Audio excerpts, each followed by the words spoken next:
자, 여러분들 반갑습니다. 오늘은 비문학 중학교 3학년 비문학 수업에 대한 얘기인데, 여러분들이 그동안 이제 내신 준비한다고 비문학 수업을 좀 소홀히 한 건 사실이잖아. 우리가 한 달 동안 내신 대비를 했어요. 물론 시험 잘 본 친구도 있고 아쉬운 부분도 있을 거야. 근데 일비하지 마시고, 우리가 지금 하는 이 수업은 당장 학교 내신에는 도움이 안 되겠지만 여러분들 고1 올라갔을 때 많은 부분에서 비문학 수업이 중요하게 작용되는데, 우리 거기에 대한 연습이라고 생각하시면 돼요. 물론 중간 끊기긴 한번 했습니다만은, 제가 이번 여러분들 기말 시험이 다 끝나고 나면은 이제 11월 달에 시험을 다 끝나게 될 거예요. 보통 다른 학년들은 12월 중순까지 시험을 보는데, 고3, 중3들은 11월 말에 다 끝나게 되겠죠. 그럼 이제 12월부터 너희들은 이제 학교 수업이 없어. 그럼 12월, 1월, 2월, 그러면 3개월 동안 텅텅 비는 거야. 다음 학년이 이제 고등학교 올라가니까. 그렇게 되면 그때 아주 과도기죠. 가장 중요한 시기란 말이에요. 그 3개월 동안 내가 부족했던 걸 채워 나가느냐에 따라서 고등학교 3년이 편하느냐 안 편하느냐가 좌우된다는 거야. 특히 국어만 얘기할게요. 국어 같은 경우에는 어차피 문학은 누구나 다 잘하게끔 되어 있어. 우리 학원이나 학교 시스템 자체가. 왜냐하면 고1, 고2, 고3 내내 문학만 할 거니까. 학교에서만 해, 학교에서. 그러면 내신도 문학만 할 거야, 학교에서는. 물론 고1 때는 문법이 좀 들어갑니다만 고2부터 문법도 안 들어가요. 왜냐면 고2 문법은 선택이기 때문에. 근데 대부분 학생들은 고2 문법 선택 잘 안 하거든요. 대부분 좀 쉬운 화작을 좀 선택을 많이 해. 화법과 작문을 선택을 많이 하거든요.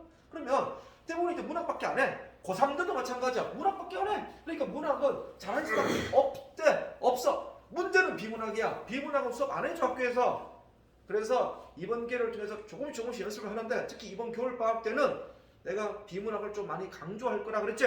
그치? 우리 아직은 그 전 연습 단계라고 보시면 되는데, 자, 같이 한번 들어가자. 이거는 좀 어려운 거예요. 자, 요런 식의 이런 킬러 지문. 이게 실제 모의고사 지문인데, 모의고사는 비문학이 보통 3개나 4개 정도가 출제가 돼요. 보통 3개 정도라고 보시면 되는데, 고1 때는 4개 정도. 고2, 고3 때는 3개 정도가 출제가 돼. 근데 그 중에서 꼭 킬러 지문이 하나씩 있어.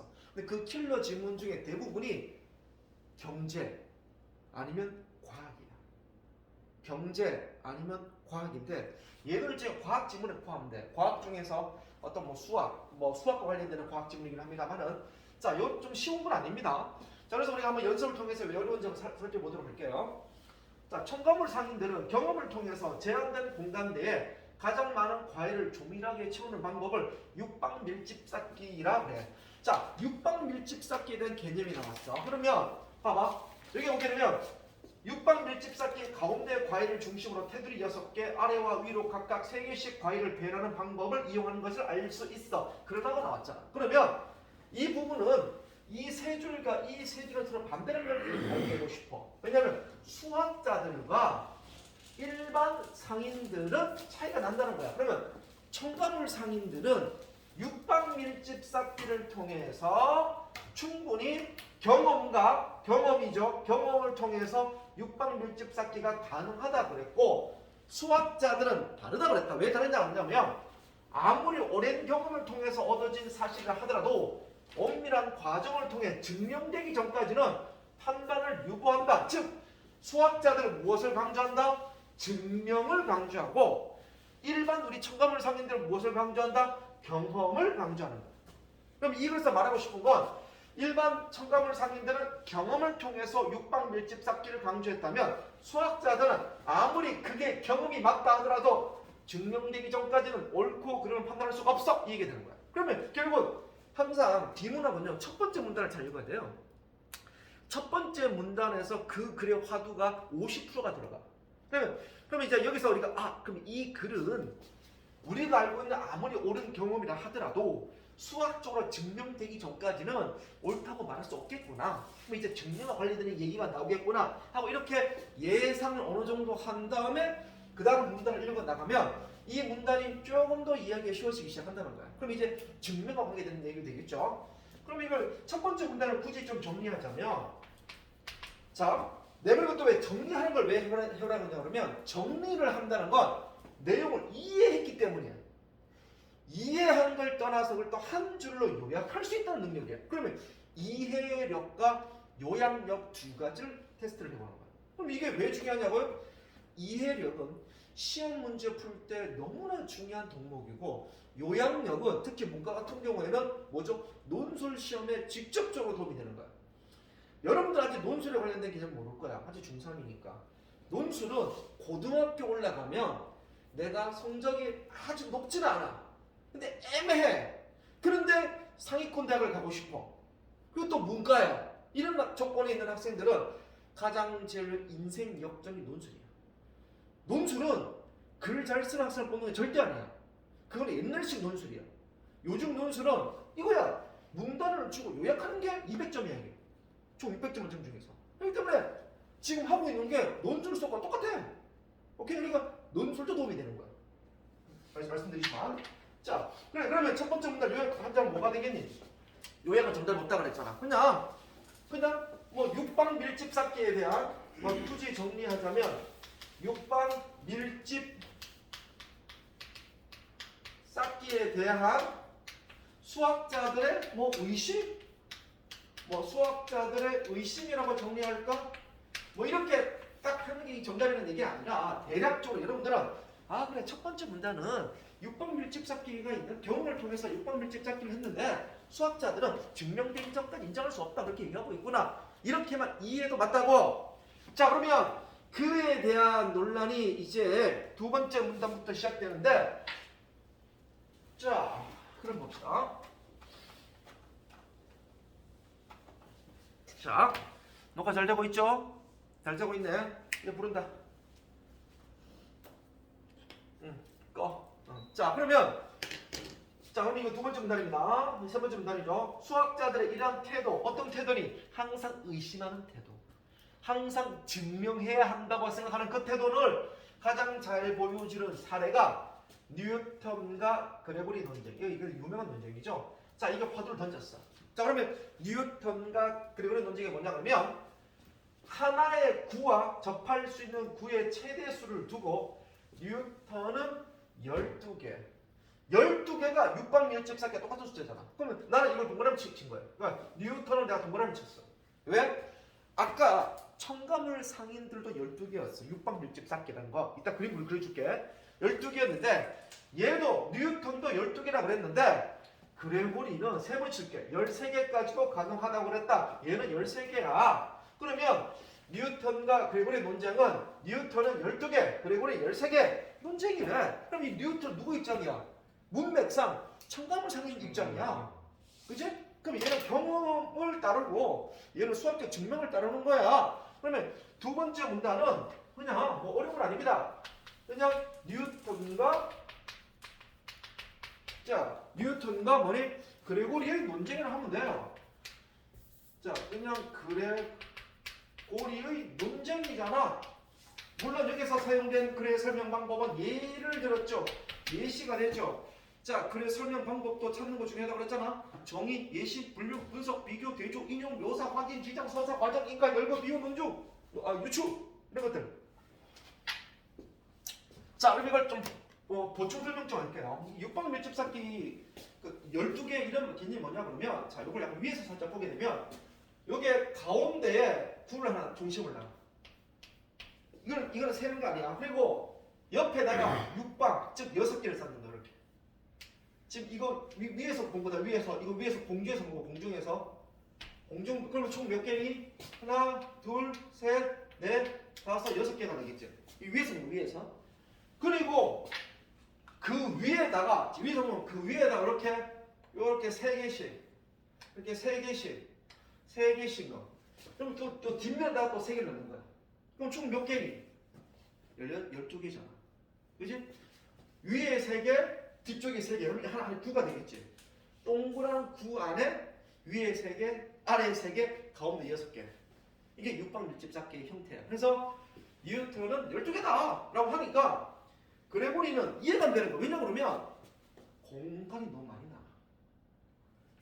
여기도 공간 남죠. 여기도 공간 남죠. 여기도 공간 남죠. 또 이게 하나 이게 동그란 구긴 하겠지만 여기도 공간이 다 남아. 그럼 이 공간이 너무 많이 남는 거야. 그러니까 그 공간을 수학적으로 계산해 보니까 13개 나올 것 같아. 그러니까 그레고리는 13개다라고 주장하게 되는 거지. 수학적으로 정리했을 때는. 자 이제 그에 대해서 싸움이죠. 그래서 자 육방 밀집 쌓기의 경우 12개의 구가 가운데 구와 접하고 있을 뿐만 아니라 그 12개가 가운데 구와 접하는 거야. 이게 가운데 구에 12개가 접하는 거죠. 서로와도 모두 접하고 있기 때문에 추가로 하나의 구가 비집고 들어갈 공간 전혀 없다. 그러니까 육방 밀집 쌓기 꼭 12개라는 거야. 근데 상식적으로 볼 때 뉴턴의 생각이 당연히 옳은 것처럼 보인다 이 말이야. 그러면 육방 밀집 쌓기와 상식적과 뉴턴은 같은 생각이라는 거야. 그지? 왜? 12개니까. 그러면 상식적으로 볼 때는 육방 밀집 쌓기다 이 얘기야. 그죠? 그래서 굳이 정리하자면 세 번째 문단은 상식적으로 옳은 뭐가 되겠니? 바로 뉴턴의 주장이죠. 뉴턴의 생각이죠. 뉴턴의 주장이랄까? 그러면 상식적으로 접근하면 뉴턴 말이 맞다는 거야. 자, 이렇게 얘기했으니까 자,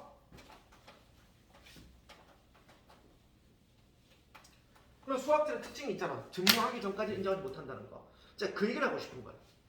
자, 그 다음 네 번째입니다. 하지만 문제가 그렇게 단순하지 않지만 않다. 12개의 구가 가운데 구와 맞닿아 있으면서도 육방 밀집 쌓기와는 본질적으로 다른 배열이 있다는 거야. 자, 다른 배열이 존재한다는 거야. 그러면 여기서는 육방 밀집 쌓기와 다른 본질적으로 다른 배열이 있다고 그에 대한 자세한 설명이 요 부분이지. 그러니까 이걸 줄 쳐도 되고 이걸 자세하게 그냥 요것만 줄 쳐도 상관없어. 어차피 이 문단에서 말하고 싶은 건 육방 밀집 쌓기와 다른 배열이 존재한다는 걸 설명하고 있다는 거야. 그걸 좀 구체적으로 읽어보자. 가운데 구의 적도선 바로 아래에 5개의 구를 배열한다 라고요. 자, 그러면 가운데 구의 적도선에 5개의 구를 배열한다. 그리고 그 5개의 구들과 엇갈리게 위쪽에 또 다른 5개의 구를 올린다 이 말이지. 그러니까 얘는 이렇게, 자, 얘는 여기 위에서 본 거지만 쟤는요 이제 옆으로 딱 보면 옆으로 볼게요. 여기 보면 이렇게 5개를 위에를 이렇게 엇갈리게 하는 거예요. 이렇게 5개를 이렇게 5개를. 그리고 또 그 밑에도 또 뭐야 또 5개를 또 이렇게 엇갈리게 또 이거 까는 거예요. 이렇게 옆으로. 그러니까 가운데 또 위에 5개를 엇갈리게 딱 끼워. 그리고 그러면 꼭대기와 맨 아래쪽에 하나씩 구를 넣어. 그러면 여기다가 또 위에다가 또 이렇게 꼭대기 하나씩 넣어. 이렇게 하나씩 넣어. 그러면 이게 전체 원이잖아. 그럼 이 공간들이 너무 좀 크게 보이고 원. 이게 공간들이 좀 많이 빈다는 거지. 그럼 그 안에다가 끼워 넣을 수 있다. 이 얘기야 상식적으로. 그러면 꼭대기와 맨 아래쪽에 하나씩 구를 넣는다. 이렇게 해서 만들어진 배열은 12개지. 그 12개는 똑같잖아. 근데 그 사이에 뭐가 있다? 여유 공간이 있다. 내가 왜 세 붙였지? 여유 공간은 그레고리의 주장이니까. 핵심을 찾았어. 여기서 제가 줄은 안 쳤지만 가장 중요한 단어가 뭐인 줄 아니? 여유 공간이었어. 여유 공간을 한다 이 말이야. 물론 이걸 내용 요약하자면 육방 밀집 쌓기와는 다른 배열 존재. 이게 내용 요약이야. 이게 핵심, 이게 중심 문장이야. 여기부터 여기까지는 그 자세한 설명이야. 여기는 자세한 설명이고 여기서 놓치지 말아야 될 단어가 바로 이 여유 공간이 존재한다. 선생님 어떻게 밑에다 넣어요? 여유 공간 속에? 아니, 그게 아니라 지금 처음부터 하나 딱 넣고 가운데 놓고 둘러싸고 여기 5개? 빨리 5개. 5개잖아요. 이게 엇갈리게 꽉 누르면 꼭 더 들어가지. 그럼 이렇게 들어 올려가지고 하나 넣고 그 위에 얹히는 거예요? 그렇겠지. 얼고 그 안에 위에 놓고 안에 놓고 그럼 여유가 너무 많이 생겨. 근데 이걸 실질적으로 수학으로 계산해봐야 되겠지. 수학으로. 첨가물 상인들은 당연히 12개밖에 못 샀지만 이게 현실이야. 근데 수학적으로는 분명히 우리가 이거 구를 들어 올릴 수 없으니까 그 당시에는 그러니까 수학적으로 분명히 존재하는 공간이 있을 것이다. 그 수학적으로 증명하고 싶어. 그래서 여유 공간이 꽤 많이 존재한다 이 얘기야. 그럼 이걸 증명해야 될 거 아니야. 그러니까 증명은 하기 전에 개성부터 해야 되겠죠. 우선 정리 좀 하자면 몇 번째 문단이니? 네 번째 문단이지. 그래서 굳이 정리하자면 육방 밀집 쌓기와 다른 배열 존재. 다른 배열 존재를 얘기했고 여유 공간이 있다. 그래서 아마 그 여유 공간이 3번 문제 푸는데 결정적인 힌트가 될 거야. 3번 문제를 푸는데 결정적 힌트가 바로 이 여유 공간이 될 거라는 얘기지. 그레고리의 주장에서 가장 중요한 핵심은 바로 여유 공간이다. 그럼 3번의 정답이 보이기 시작할 것이다. 이따 보도록 하자. 3번 다. 자, 그럼 이제 이걸 한번 수학자들은 하는 짓거리 있잖아. 계산해야지. 그냥 생길 것이다 이렇게 얘기하면 안 되잖아. 그럼 이제 실제 계산해 보자는 거야. 자, 이 계산은 너무 연연하지 마. 이거 우리 수학 문제는 국어 문제다. 아셨죠? 실제 널 보고 계산하는 얘기는 절대 안 해요. 국어 문제에서는. 그러면 이렇게 막 숫자가 막 나온다고 해서 두려울 건 없어. 결론만 알고 있으면 돼. 비문학은. 예? 근데 비문학은 결론만 알고 있으면 되는데. 자, 보자. 그럼 수학적으로 세모 쳐야지. 왜? 어차피 그레고리 주장이니까. 수학적으로 계산해 보면 그 공간들 속에 하나가 더 가능성이 높다 이 말이야. 그럼 자, 수학적으로 계산해 볼게. 여기는 다 수학에 대한 그 어떤 풀이야. 뭐 가로 열는 아니야. 반지름 1인 여러 개의 구들이 같은 크기의 구를 둘러싸고 있다고 하자. 가정이다. 이 모두를 반지름 3인 근데 굳이 지름 1, 지름 3에도 상관없어. 우리 그렇게 이해도 돼. 지름 1과 지름 3을 하자. 자, 그럼 3인 커다란 구 안에 넣는다. 가운데 구의 중심에 가운데 구 중심에 등불이 있어서 주위에 있는 구들의 그림자가 커다란 구의 표면에 생긴다고 해보자. 그러니까 이거 뭐 가운데 구에다가 뭐 가운데 구 중심에 등불이 있어 주위에 있는 구들의 그림자가 커다란 표면에 생긴다고 가정해보자. 계산을 해보면 그림자 각각의 면적은 7.6이야. 외부의 커다란 구의 면적은 113.1이야. 그러니까 쉽게 말해 이걸 너무 복잡하게 생각하지 마세요. 이 커다란 구의 이게 밑에 그림자 비칠 거 아니야. 구는 입체잖아. 그 당시에는 입체를 계산하기가 좀 어려웠어. 근데 이거 입체에 비친 이 그림자는 평면이잖아. 그럼 이 평면으로 대체해 나가자 이 말이야. 비율로 대체하면 되니까. 그러면 조그만 그림자랑 큰 그림자랑 봤을 때 큰 그림자 면적과 조그만 구의 면적을 서로 비교해 보게 되면 113.1 그런데 7.6으로 나누면 14.9 우리가 14개 9개 14.9개가 들어갈 수 있다는 거야. 산술적으로는. 그런데 이론적으로는 14개 국가에 들어갈 만큼 공간이 충분하다는 얘기이므로 그들이 접할 때 생길 수밖에 없는 낭비되는 공간을 고려하더라도 자 어디 있어?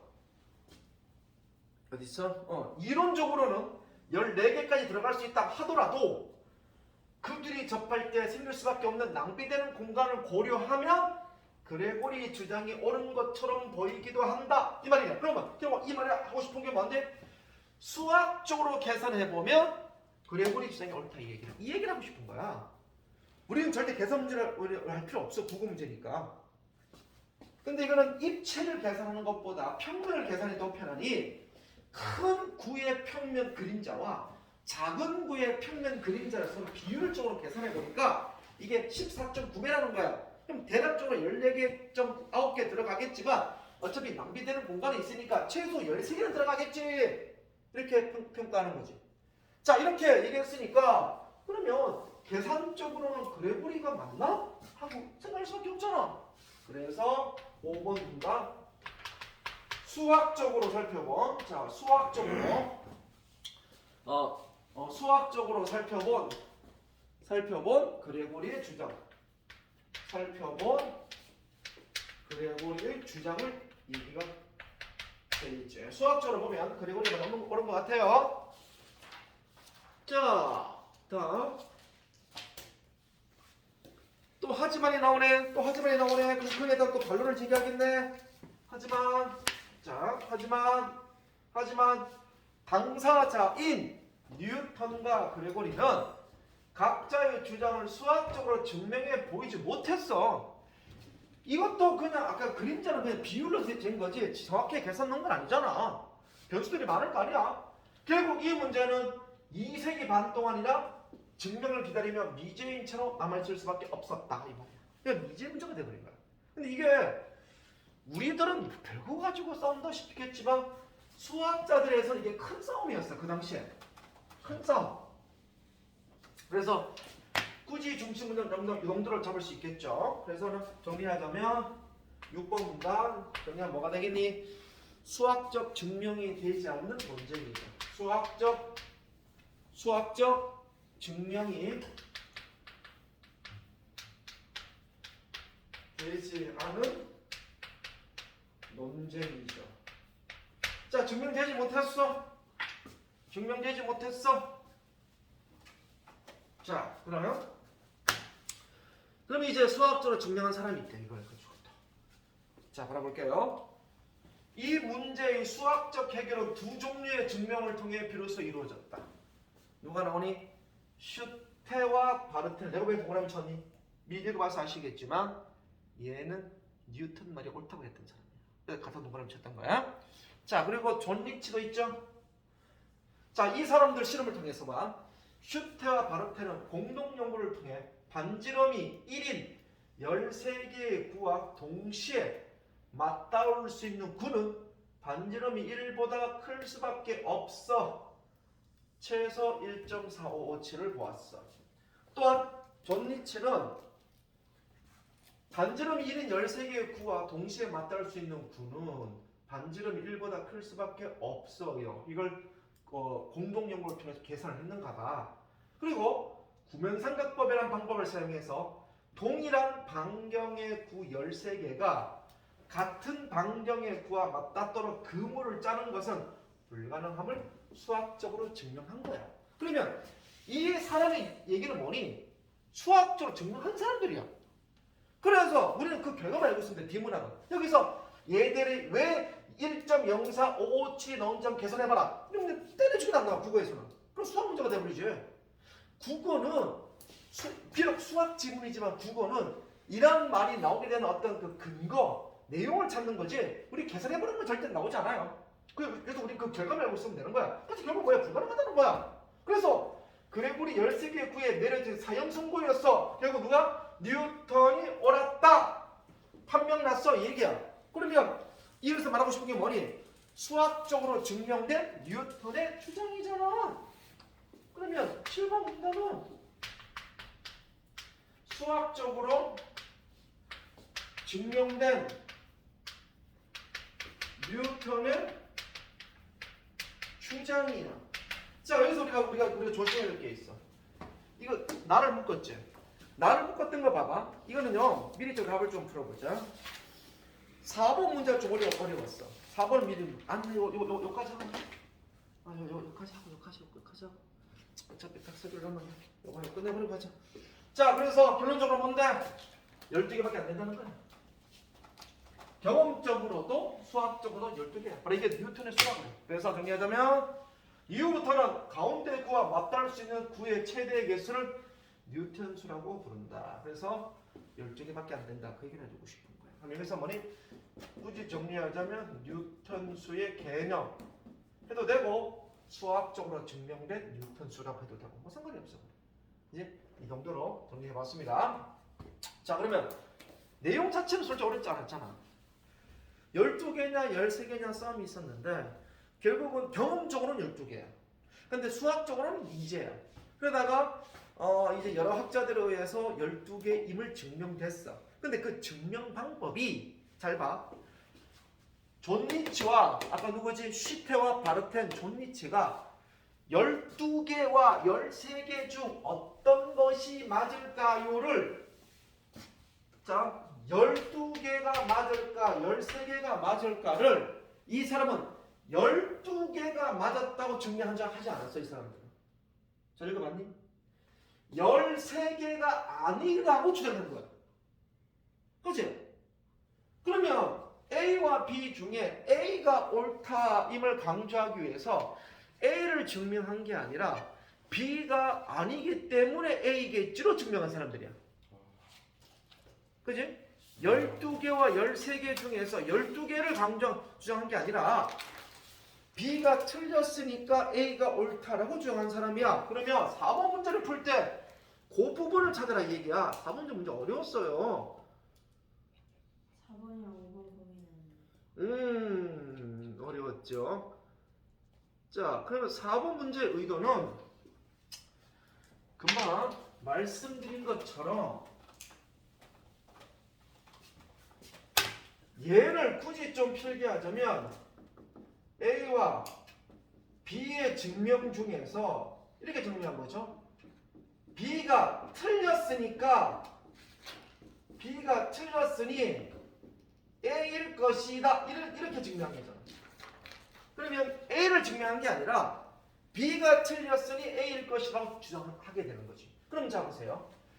3점 이상의 차이로 지면 우승할 수 그러니까 3점 이상의 차이로 우승할 수 없어. 근데 얘가 지고도 우승한 거야. 그러면 왜 우승했지가 그게 아니라 그러면 점수 차이가 2점 이내였을 거야라고 되는 거지. 그래서 왜 우승했는지에 대한 걸 설명해 주는 게 아니라 얘는 점수 차이가 2점 이내였을 거라는 걸 통해서 우승했다는 걸 알 수 있는 거지. 그래서 얘는 다른 게 틀렸으니까 얘가 옳겠지라고 본 거야. 정답은 4번인데 5번은 보자. 삼각형은 변과 가계수가 각각 3인 도형이야. 그러니까 각도 3개고 변도 3개가 삼각형이죠. 자, 그런데 이등변 삼각형도 삼각형의 한 종류이니까 변과 가계수가 3일 수밖에 없어라고 했는데 얘는 전체 삼각형 중에 이등변 삼각형 하나의 종류잖아.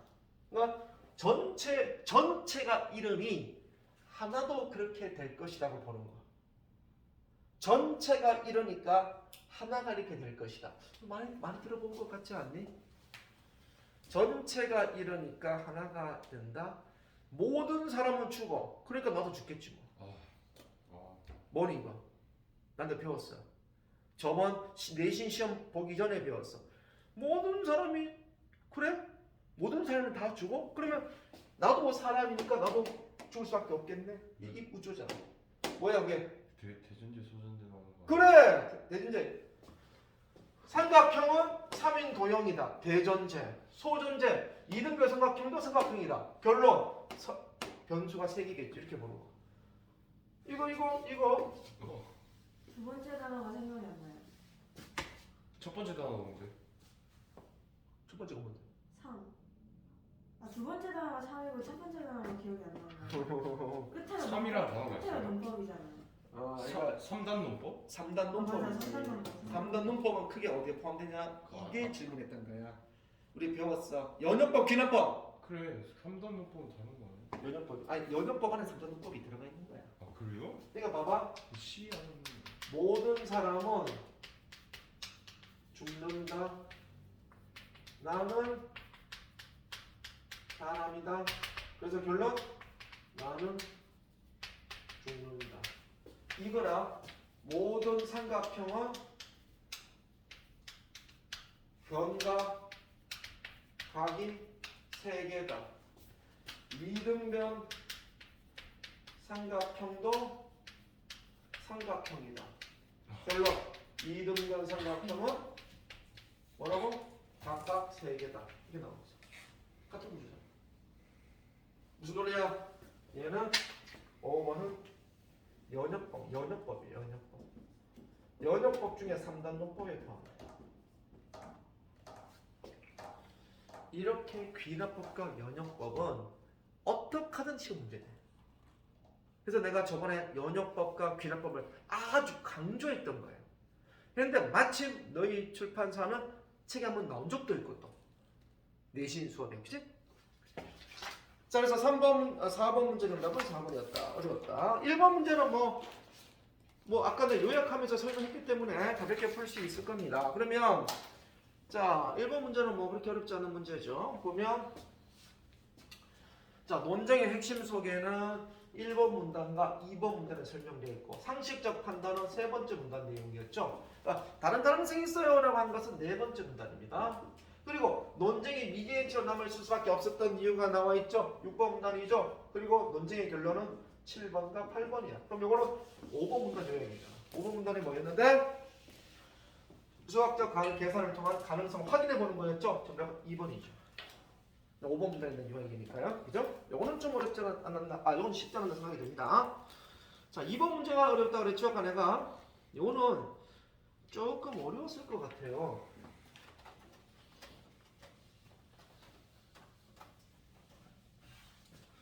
직선과 평면이란 이 개념 자체가 조금 수학적인 차원에 관련된 얘기라 조금 어렵지 않나 생각이 드는데, 이 과학을 좋아할 때 이과학생들 아마 이건 좀 쉽게 이해가 됐을 거예요.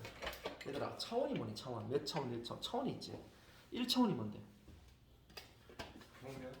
1차원. 우리가 1차원, 2차원, 3차원, 4차원이라고 배웠잖아. 너 4차원이구나? 야, 1차원이 무엇을 얘기하니? 선. 그렇지. 1차원은 점과 선을 얘기해. 2차원은 면. 면이야. 그냥 쉽게 말하면 이게 1차원이야. 그지? 2차원은 뭐지? 면이야. 3차원은 뭐지? 이게 3차원이지. 4차원은 뭐예요? 그럼 4차원은 우리 뒤에까지 다 보이는 거. 얘는 지금 3면밖에 안 보이잖아. 아, 눈에 보는 시각은. 그럼 뒤에까지 보인다면 4차원이지. 어떻게 보여요? 그치? 이 뒤에까지. 그러니까 귀신의 4차원 세계가 뭐냐 그러면 이걸 통과하는 귀신. 아, 그러니까 통과한다는 것은 이 공간의 차원을 건너뛰었다는 거니까 4차원 세계라는 거예요. 그래서 너 4차원이라는 것은 저 세상 차원이다. 뭐 이런 뜻이 되겠죠. 그래서 우리 귀신들은 4차원 세계야. 그런데 5차원도 있어. 5차원은 얘가 이쪽까지 보이는 거지. 그지? 그래서 5차원 생물이 바로 생선, 돌고래야, 돌고래. 돌고래는 공중에 떠 있잖아. 그지? 공중에 떠 있다는 것 자체가 여러 차원을 우리는 이 밑에 못 내려가잖아. 막혀 있으니까. 그지? 근데 귀신은 이렇게 뚫을 수 있으니까 4차원이고. 근데 물속에 사는 생물들은 5차원 생물이야. 이렇게 사방에 이게 뺑들어 다 뚫렸기 때문에.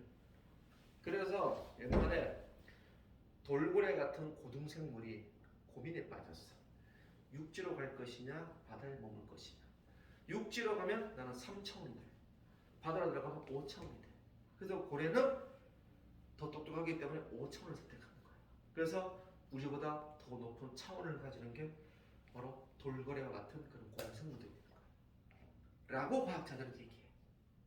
나는 무슨 소리인지 하나도 못 알아듣겠지만. 근데 하버드 대학에 총 26차원까지 있어. 26차원까지 있는데 하버드 대학에서 5년 전에 18차원까지 증명했어, 과학적으로. 그래서 우리나라에서 17차원까지 증명했는데 하버드 대학생들이 18차원까지 증명했대. 그 차원의 수가 넘어가면 이제 뭐 만약에 10차원 넘어가면 그때가 어떤 거냐 그러면 바로 다중우주론이다. 다중우주. 그러니까 우리는 여기서는 이 지구상에서는 3, 4차원까지가 한계인데 6, 7, 8차원 가면 또 다른 우주 하나 더 있어야 돼. 그래야 차원이 이게 이해가 되는 거야.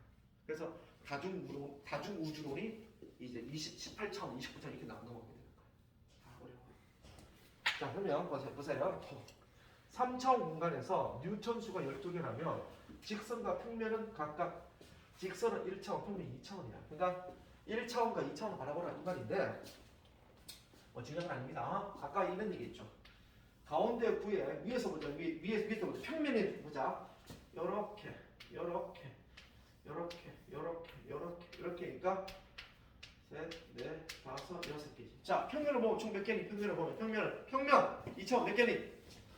6개. 가운데 구를 빼라고 그래요. 가운데 구는 6개. 6개지. 그러면 평면은 총 몇 개지? 6개야. 자, 직선은 1차원이죠. 이쪽 직선 몇 개니? 3개. 가운데가 빼야 된다니까. 2개. 2개지. 이게 몇 개니? 2개. 이게 몇 개니? 2개. 그럼 직선 항상 몇 개일 수밖에 없니? 2개. 답 몇 번? 3번. 3번. 왜 이렇게 보니까 쉽지? 어려워. 설명들은 다 쉽다고 느껴지지. 자, 3번 문제 정답을 가볍게 얘기할게요. 아까 그레고리 주장의 가장 큰 핵심이 뭐였니? 수학적으로 계산해서 가장 중요한 거. 특히 가의 내용을 발전시켰다. 가를 요약해보라고 그랬잖아. 여유 공간. 아까 가에서 가장 중요한 단어 내가 뭐라 그랬어? 여유 공간. 여유 공간이었잖아. 수학적으로 계산할 때 여유 공간. 답 1번.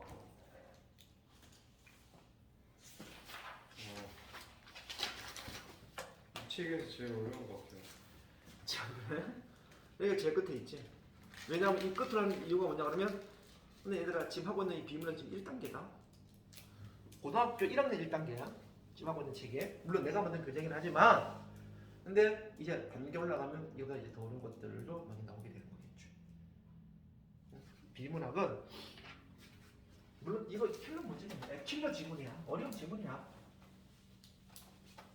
어려운 거 맞아. 근데 이런 거 맞추면 그거는 거의 뭐 항상 1등급이 나와. 아 이거 못 맞추면 1등급은 나오지. 어차피 1등급은 고등학교 3학년 모의고사 1등급은 보통 평균 88점을 넘어가면 1등급을 나오는 게 높거든. 이런 거 틀려도 88점 넘어갈 수 있잖아. 대신 딴 거 다 맞아야 되겠지. 그지? 자 보겠습니다.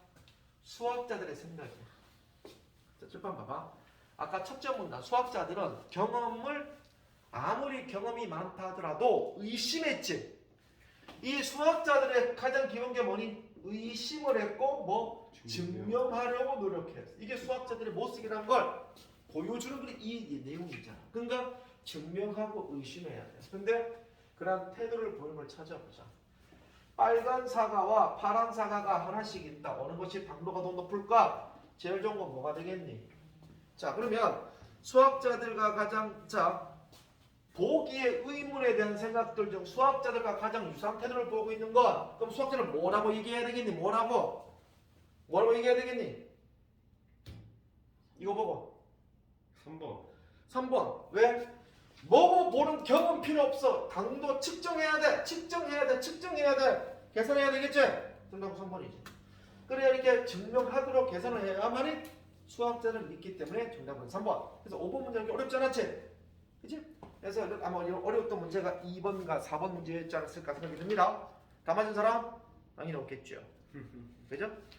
자 이렇게 할게요. 아주 어려운 문제였습니다. 자 그러면 물론 모든 비문학이 이렇게 어렵진 않아. 그럼 선생님 고등학교 3학년 모든 비문학이 다 이 정도 수준입니까? 아니 3개 중에서 하나는 너무 쉽게 내. 중3도 풀 수 있는 문제를 내.